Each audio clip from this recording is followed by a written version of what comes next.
那每一个时代事件的清查是拢无同。台北市文献馆有举办换衫特展，展出将近100件文物，呈现日本时代到战后1960年代咱台湾清查文化。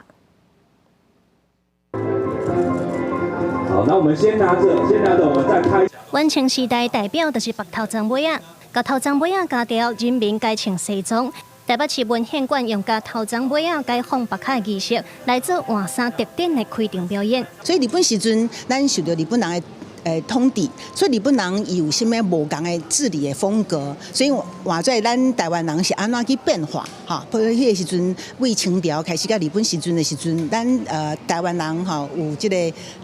留辫子啊，查某囡仔是有甜卡哈，那所以日本的时阵，伊就咧讲，咱就爱放断发放逐。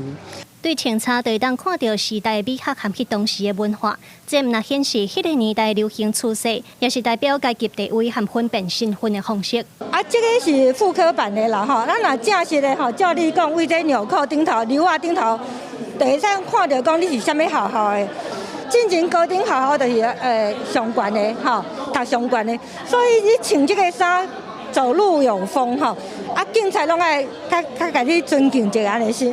日本时代方面化的 kimono、战士的旗袍，也有用米粉地啊定做的衫，和战后时行的西洋式服装，一直到50年代的美式风格，展示台湾的服装清查，对传统保守到现代的演变过程。特展内底也有放送伫日本时代出世，互人叫做台湾洋菜第一人的施素云的影片，互大家看到伊的工作室。民众可以当透过互动装置体验无同时代的清查打扮。记者蔡家欣、曾俊佑台北报道。